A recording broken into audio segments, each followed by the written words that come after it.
pada abad ke-19 di Amerika Serikat lagi ada revolusi industri gede-gedean. Saat itu Amerika baru aja menang dari Inggris di perang tahun 1812. Terus Amerika mulai ngebangun negara mereka. Banyak industri yang didirikan saat itu. Kemajuan yang sangat cepat bikin permintaan akan minyak ikan paus juga meningkat. FYI, minyak ikan paus itu minyak yang didapat dari lemak ikan paus. Kegunaannya saat itu sebagai bahan bakar buat lampu minyak dan buat bikin sabun. Mungkin ada di antara kalian yang masih punya lampu Petromax. Nah, itu hampir sama di zaman dulu, tapi bukan pakai minyak tanah, ini pakai minyak ikan paus sebagai bahan bakarnya. Eits, bentar. Aku mau kasih tahu sesuatu yang penting nih. Gigs, udah saatnya nggak sih kita mikirin kemandirian financial kita? Salah satunya dengan cara investasi. Supaya investasi kita lebih ideal, sebaiknya kita diversifikasi aset. Pilihannya ada forex, salah satu instrumen investasi buat nambah-nambahin pemasukan kamu. Tapi investasi jangan asal-asalan. Kita harus hati-hati juga. Kita harus dan wajib milih broker yang terpercaya dan andal pastinya.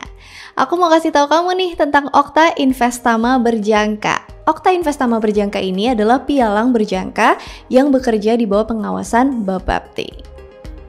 Dan udah meraih penghargaan sebagai The Most Excellent Broker dari ICDX.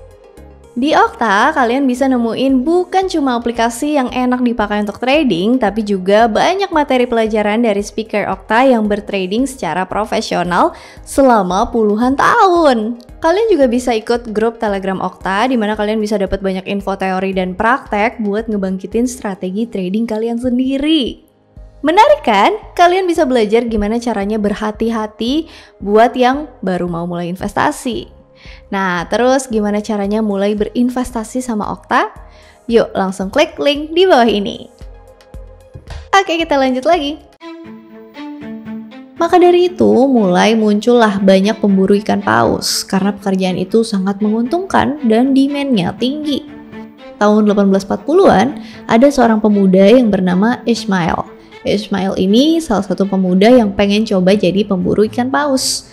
Ishmael udah berpengalaman sebagai pelaut sebelumnya, tapi belum pernah bertugas jadi pemburu ikan paus. Dia pun berangkat ke sebuah daerah bernama New Bedford, Massachusetts, Amerika Serikat. Di sana dia nginep di sebuah penginapan buat para pemburu ikan paus. Karena penginapannya agak penuh, dia harus berbagi tempat tidur sama seorang harpuner dari Pasifik Selatan yang bernama Queequeg. Harpuner itu tuh semacam orang yang bertugas ngelemparin harpun atau tombak yang besar ke ikan tangkapan. Yang namanya Queequeg ini sekujur tubuhnya dipenuhi sama tato. Dia juga punya kebiasaan aneh. Awalnya Ishmael risih kenapa harus sekamar sama orang aneh. Tapi setelah mereka ngobrol, Ishmael akhirnya sadar kalau Queequeg ini orangnya baik dan ramah. Makanya, don't judge a book by its cover. Tak kenal maka tak sayang, cie. Nah, si Queequeg ini pengen juga kerja sebagai pemburu ikan paus. Keesokan paginya, mereka naik kapal feri ke Nantucket yang waktu itu pusat industri perburuan ikan paus. Di Nantucket, mereka daftar jadi awak kapal ke Bildad dan Peleg yang kerja di kapal penangkap ikan paus yang bernama Pequod. Kapalnya tuh ngeri, banyak hiasan ornamen tulang dan gigi dari ikan paus sperma. Kapal itu punya kapten yang bernama Ahab, yang kehilangan satu kakinya pas bertemu dengan paus sperma. Akhirnya mereka berdua pun kerja di kapal Pequod. Pequod ninggalin Nantucket pada hari Natal yang dingin barengan sama kru yang terdiri dari pria dari berbagai negara dan ras. Gak lama kemudian, sang kapten Ahab pun muncul di dek kapal. Dia nyeritain kisahnya tentang kenapa dia punya cuma satu kaki sekarang. Dia juga kasih tahu keinginannya buat kejar dan bunuh Moby Dick, paus putih besar legendaris yang ngambil kakinya. Karena dia ngelihat paus ini tuh sebagai ancaman yang jahat. Habis itu Ahab memaku sekantung emas ke tiang kapal dan bilang kalau itu adalah hadiah buat orang yang pertama kali ngelihat paus tersebut. Pas Pequod berlayar menuju ujung selatan Afrika, beberapa paus terlihat, tapi mereka nggak berhasil menangkapnya. Di kapal itu juga ada beberapa kru pribadi Kapten Ahab. Pemimpin grup itu bernama Fadallah. Fadallah ini punya kemampuan meramal dan tugasnya di kapal itu sebagai harpuner juga. Abis itu, Pequod mengelilingi Afrika dan memasuki Samudra Hindia. Di situ, beberapa paus berhasil ditangkap dan diproses buat diambil minyaknya. Selama mereka berlayar, mereka ketemu sama banyak kapal pemburu ikan paus. Kapten Ahab selalu tanya ke mereka, adakah dari kalian yang pernah melihat Moby Dick? Salah satunya, mereka berpapasan dengan kapal Jeroboam, yang di kapal itu ada orang yang bernama Gabriel. Gabriel ini wanti-wanti kalau siapa aja yang memburu Moby Dick akan mendapatkan nasib buruk. Dan ternyata ini tuh benar-benar terjadi. Pas lagi ngumpulin minyak dari kepala ikan paus yang mereka tangkap, Tashtego, salah satu harpuner Pequod, terjatuh ke dalam kepala ikan paus yang besar itu. Kepala paus itu jatuh dari kapal dan mulai tenggelam. Untung aja ada Queequeg yang nyelamatin Tashtego dan akhirnya dia selamat. Kejadian selanjutnya terjadi pas mereka lagi memburu paus lainnya. Pip, salah seorang kru kabin kapal, lompat dari sebuah perahu kecil pas mereka lagi mau nangkep paus dan ketinggalan di tengah laut. Abis dia ngalamin kejadian itu, Pip jadi gila dan ngomongnya ngelantur selama di kapal.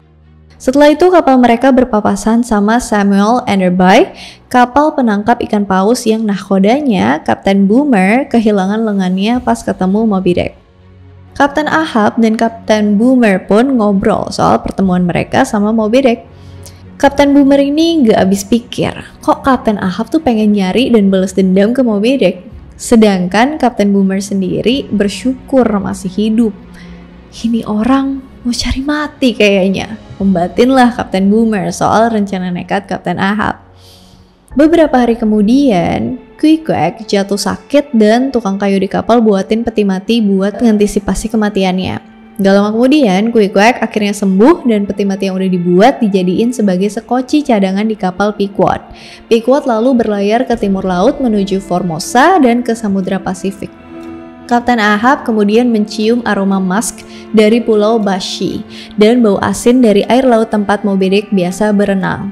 Kapten Ahab segera merintahin Perth, si pandai besi, buat bikinin sebuah tombak khusus dan dilumuri darah dari beberapa kru kapal. Fedallah mendapat penglihatan tentang kematian Kapten Ahab. Fedallah kasih tahu kalau Kapten Ahab bakalan ngelihat 2 kereta kuda pengantar jenazah, peti yang kedua terbuat dari kayu Amerika, serta Kapten Ahab akan terbunuh dengan tali rami. Ahab menafsirkan kata-kata ini berarti bahwa dia tidak akan mati di laut, karena nggak mungkin ada kereta kuda di laut dan nggak ada juga tiang gantung. Fedallah juga meramalkan bahwa dia akan mati duluan sebelum kaptennya. Nah, ketika kapal Pequod mendekati garis khatulistiwa, mereka dihantam badai yang sangat dahsyat. Petir menyambar tiang kapal tempat kantung emas tadi dipaku. Petir itu membakar kantung emas itu dan juga harpun Kapten Ahab. Kapten Ahab dengan semangat berapi-api mengatakan bahwa petir itu adalah pertanda keberadaan dan kemenangan atas Moby Dick yang akan segera terjadi. Salah satu kru kapal yang bernama Starbuck malah ngelihat itu sebagai pertanda buruk dan kepikiran buat membunuh Kapten Ahab dan mengakhiri misi gila ini. Setelah badai berakhir, salah satu kru kapal jatuh dan tenggelam, pertanda nasib buruk akan menanti mereka. Keesokan paginya mereka baru tahu bahwa badai semalam ternyata merusak kompas sehingga mereka nggak tahu lokasi dan arah mereka sekarang. Pequod sekarang menuju arah tenggara ke tempat Moby Dick. Di dalam perjalanan itu, Pequod ketemu sama 2 kapal lain, Rachel dan Delight. Rachel dikomandoi sama Kapten Gardiner yang lagi nyari salah satu korban selamat dari perahu kecil mereka yang hilang abis ketemu sama Moby Dick. Rachel minta tolong ke kapal Pequod, tapi Ahab nolak dan nerusin perjalanan mencari Moby Dick. Terus Pequod berpapasan sama Delight. Kapal itu rusak parah dan 5 orang awak kapalnya tewas di dalam pertarungan sama Moby Dick. Kapten kapal Delight bilang kalau nggak ada harpun atau tombak yang bisa ngalahin Moby Dick. Tapi Ahab udah persiapin tombak khususnya tadi dan merintahin kapal buat maju terus pantang mundur. Starbuck nyoba bujuk Kapten Ahab buat ngelupain perburuan ini dan balik ke Nantucket buat ketemu sama keluarga mereka masing-masing. Tapi Kapten Ahab nggak peduli dan terus maju. Kapten Ahab akhirnya jadi orang pertama yang ngeliat Moby Dick. Kalau kalian ingat di awal tadi kan ada sekantong uang yang disiapin Ahab buat orang yang pertama kali ngeliat Moby Dick. Karena Ahab orang pertama yang ngeliat, jadinya dia ngambil hadiahnya sendiri. Semacam orang yang rutin nyumbang tapi ke yayasannya sendiri. Ups. Kapten Ahab pun nurunin perahu kecil buat memburu dan nyerang Moby Dick. Tapi Moby Dick membelah perahu itu jadi dua. Percobaan pertama pun gagal. Keesokan harinya Moby Dick kelihatan lagi dan perahu diturunin sekali lagi. Paus ditombak tapi Moby Dick kembali nyerang perahu Ahab. Pedalah terperangkap di tali tombak, diseret ke dalam laut hingga tewas. Percobaan kedua gagal lagi. Starbuck memohon Ahab buat berhenti, tapi Ahab bersumpah akan membunuh paus itu, bahkan jika dia harus nyelam ke dalam pusat bumi sekalipun buat balas dendam. Sekilas mirip ya kisahnya sama Flying Dutchman. Pada hari ketiga, Moby Dick kelihatan lagi. Kapten Ahab nurunin perahu dan nyerang Moby Dick. Moby Dick ngancurin lagi dua perahu mereka dan di situ juga terlihat mayat Fedallah yang masih terikat di punggung paus itu, sesuai dengan nubuat atau ramalannya Fedallah sebelumnya, yang ternyata Moby Dick dianalogikan sebagai kereta kuda pengantar jenazah. Percobaan ketiga ini Ahab berhasil menancapkan tombaknya ke sayap paus itu. Lalu Moby Dick menyerang perahu kecil itu dan membuat Ishmael jatuh. Ahab dan beberapa kru akhirnya naik ke perahu utama, Pequod. Ishmael nggak bisa balik ke perahu dan hanya terombang-ambing di lautan. Moby Dick kemudian nyerang kapal Pequod dan kapal itu mengalami kerusakan berat. Ahab teringat ramalan Fedallah kalau kereta kuda pengantar jenazah yang terbuat dari kayu Amerika itu ternyata kapalnya sendiri. Kemudian Moby Dick mendekat ke perahu Ahab dan tombak berhasil ditancapkan. Namun tali tombak itu kusut dan Kapten Ahab berusaha buat ngelepasinnya. Sayangnya Kapten Ahab terlilit tali di lehernya. Paus yang terkena tombak itu kemudian menyelam ke dalam laut sambil menyeret Kapten Ahab. Pequod pun ikut tenggelam sambil menciptakan pusaran air yang kuat dan menyeret semua kru kapal yang tersisa. Cuma Ishmael yang selamat setelah beberapa hari berpegangan ke peti mati yang terapung yang dulu dibuat untuk Queequeg. Gak berapa lama kemudian, kapal Rachel yang tadi diceritain masih nyari kru kapalnya yang hilang menyelamatkan Ishmael. Dan itulah kisah dari novel Moby Dick karya Herman Melville yang diterbitkan pada tahun 1851. Pas pertama kali dipublish tuh nggak terlalu terkenal pada masa itu. Tapi justru setelah kematian Herman Melville pada 28 September 1891, baru novel tersebut diakui. Meskipun ini cuma novel, tapi kisahnya itu terinspirasi dari kisah nyata. Jadi yang pertama, nama Moby Dick itu terinspirasi dari nama Mocha-Dick. Dia adalah paus sperma albino dengan panjang 21 meter yang biasa berkeliaran di Pulau Mocha, lepas pantai Chile. Mocha-Dick biasanya cuma berenang di samping kapal-kapal. Tapi pas Mocha-Dick ngeliat tombak atau harpun yang diarahin ke dia, Mocha-Dick gak segan-segan langsung menghantam kapal tersebut. Sayangnya, Mocha-Dick mati terbunuh di tahun 1839 dengan 19 tombak harpun bersarang di badannya. Sifat naluriah manusia emang jahat. Manusia tuh cenderung nyerang apapun yang gak diketahui karena dianggap sebagai ancaman.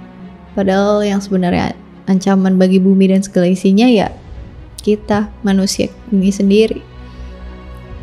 Nah, majalah Knickerbocker kemudian menerbitkan kisahnya dengan judul Mocha-Dick of the White Whale of the Pacific yang ditulis sama J.N. Reynolds. Yang kedua, banyak orang yang berpendapat bahwa kisah tragis Pequod, yaitu nama kapal di cerita Moby Dick tadi, terinspirasi dari kisah nyata kapal pemburu paus Essex. Ini adalah kapal pemburu paus dari Nantucket, Massachusetts, sama dengan latar cerita di Moby Dick. Essex sukses pada zamannya dan dimiliki sama beberapa orang lokal di daerah itu. Tahun 1820, kapal itu lagi berburu paus di lautan Pasifik dan dikomandoi sama Kapten George Pollard. Di tengah perburuan itu, kapal itu dihantam sama ikan paus yang sangat besar. Kapal itu rusak parah dan gak bisa berlayar lagi. Habis itu tenggelam. 20 kru kapal berhasil selamat dan mereka naik ke perahu kecil. Sayangnya mereka sangat jauh dari daratan dan akhirnya terombang-ambing di lautan selama hampir 4 bulan. Ketika persediaan makanan mereka habis, mereka mau gak mau memakan mayat salah satu kru kapal yang udah meninggal. Mereka jadi kanibal buat bertahan hidup. Pas gak ada lagi mayat yang tersisa, mereka terpaksa bikin semacam undian. Undian bukan sembarang undian, tapi undian buat nentuin siapa yang akan dibunuh dan kemudian dijadiin makanan. Totalnya ada sekitar 8 orang kru kapal yang terpaksa dibunuh dan kemudian dimakan.